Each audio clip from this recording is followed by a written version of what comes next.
Hygiene ആരോഗ്യവാണിയിലേക്ക് ഏവർക്കും സ്വാഗതം. ഇന്ന് നാം പുതിയൊരാളെ പരിചയപ്പെടുത്തുകയാണ്. അത് ഇദ്ദേഹമാണ്. ഇത് കുമ്പളങ്ങ എന്ന് പറയും. പല പേരുകളും ഇതിനുണ്ട്. ഇളവൻ എന്ന് പറയും ചില സ്ഥലത്ത് തടിയൻകായ എന്ന് പറയും, ചിലയിടത്ത് മത്തൻ എന്ന് പറയും. എന്തായാലും സാധനം ഒന്ന് തന്നെയാണ്. പുറമെ ഈ വൈറ്റ് പൗഡർ, അകത്ത് ഇങ്ങനെ ഇരിക്കും. ഇതിനെ സംബന്ധിച്ച് ശാസ്ത്രീയമായിട്ട് പറയപ്പെടുകയാണെങ്കിൽ സയൻസ് പറയുന്നത് ഈ പച്ചക്കറി ഒരു മൾട്ടി വൈറ്റമിനാണ് എന്നാണ്. എല്ലാ പോഷകങ്ങളും ഇതിനകത്തുണ്ട്. ശരീരത്തിന് ആവശ്യമുള്ള സകലതും ഇതിനകത്തുണ്ട്. അത് ശരീരത്തെ തണുപ്പിക്കുന്നു, സുഖശോധന ലഭിക്കുന്നു, നല്ല ദഹനം കിട്ടുന്നു, ഗ്യാസിന് പരിഹാരമാകുന്നു, നല്ല ഉറക്കം കിട്ടുന്നു, ശരീരത്തെ പുനർനിർമ്മിക്കുന്നു. അത്രമാത്രം ശക്തമാണ് ഈ സാധനം. ഈ വർഗത്തിൽ വേറെയുമുണ്ട്. ചുരങ്ങയുണ്ട്, പടവലമുണ്ട്, വെള്ളരിക്കയുണ്ട്, കത്തിരിക്കയുണ്ട്, എന്ന് പറഞ്ഞാൽ കുക്കുംബർ.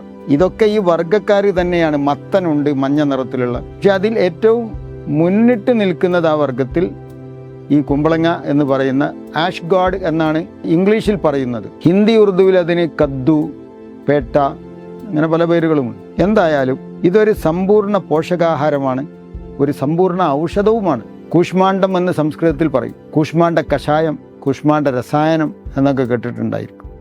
പണ്ടൊക്കെ ഇറച്ചിക്കറിയിലൊക്കെ കുമ്പളങ്ങ അരിഞ്ഞിടും. നല്ല ദഹനം കിട്ടും, വേഗത്തിൽ വെന്ത് കിട്ടും. അങ്ങനെയുള്ള ഗുണങ്ങളും ഇതിനകത്തുണ്ട്. ഇനി ഇത് മതപരമായി നോക്കിയാലോ, ഹിന്ദു മതത്തിൽ ഇത് പൂജിക്കപ്പെടുന്നുണ്ട്. അമ്പലത്തിൽ കൊണ്ടുപോയി പൂജിക്കുന്നുണ്ട്. വീടിൻ്റെ മുൻഭാഗത്ത് കെട്ടി തൂക്കി വെക്കുന്നുണ്ട്, പുണ്യപ്പെട്ടതാക്കിയിട്ട്. ബൈബിൾ, പഴയ നിയമം, ഖുർആനിൻ്റെ അടിസ്ഥാനത്തിലും ഇതിന് പുണ്യമുണ്ട്. യൂനുസ് പ്രവാചകൻ അഥവാ യോനാ പ്രവാചകൻ എന്ന് ബൈബിളിൽ പറയും. അദ്ദേഹം ഒരു മീനിൻ്റെ വയറ്റിൽപ്പെട്ടിരുന്നു. അദ്ദേഹം വീണ്ടും മത്സ്യം കരയിൽ ഛർദ്ദിച്ചപ്പോൾ അദ്ദേഹം ശരീരമാകെ തകർന്നു പോയിരുന്നു, മരിച്ചിട്ടില്ല. അവിടെ അദ്ദേഹത്തിൻ്റെ അടുത്ത് നാം കുമ്പളങ്ങ മുളപ്പിച്ചു കൊടുത്തു, അല്ലെങ്കിൽ ചുരക്ക മുളപ്പിച്ചു കൊടുത്തു എന്ന് വേദപുസ്തകത്തിലുണ്ട്, ഖുർആനിലുണ്ട്, ബൈബിളിലൊക്കെ ഉണ്ട്.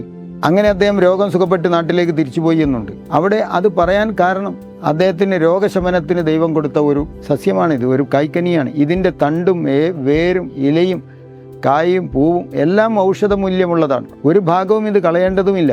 ഇതുകൊണ്ട് കറി വെക്കുക, ഇത് കൂടുതലായി തിന്നുക. പച്ചക്ക് സലാഡിൽ ഇത് തിന്നാം, ജ്യൂസ് അടിച്ചിട്ട് കുടിക്കാം.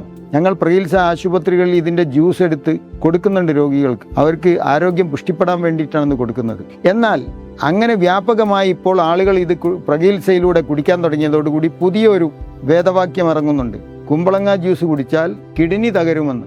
കുമ്പളങ്ങ കുടിച്ച് കിഡ്നി തകരുമെങ്കിൽ മനുഷ്യൻ്റെ ഒക്കെ കിഡ്നി പണ്ടെന്നോ തകർന്നു പോകേണ്ടതുണ്ട്. കുമ്പളങ്ങ പണ്ട് മുതൽക്കേ മനുഷ്യൻ കൃഷി ചെയ്യുന്നതും ലോകമെമ്പാടും മുളക്കുന്നതും ലോകമെമ്പാടും ഏറ്റവും കുറഞ്ഞ വിലക്ക് കിട്ടുന്നതുമായ ഒരു സാധനമാണ്.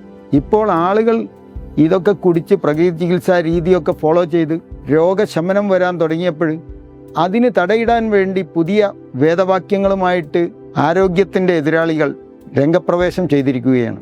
കിഡ്നി തകരും. ആ ഭയം ആർക്കും വേണ്ട. ദൈവം തമ്പുരാൻ സൃഷ്ടിച്ച ഒരു പച്ചക്കറിയാണ്, രുചികരമാണ്. പച്ചക്കും വേവിച്ചും കാലങ്ങളായി തിന്നുപോരുന്നതാണ്. വേദഗ്രന്ഥങ്ങളിൽ പരാമർശിച്ചതാണ്. വൈദ്യശാസ്ത്ര ഗ്രന്ഥങ്ങളെല്ലാം ആയുർവേദം, യുനാനി, സിദ്ധ എല്ലാവരും അംഗീകരിച്ചതുമാണ്. അതുകൊണ്ട് കുമ്പളങ്ങയോട് യാതൊരു വിരോധവും ആർക്കും ഉണ്ടാകാൻ പാടില്ല എന്നാണ് പറയുന്നത്.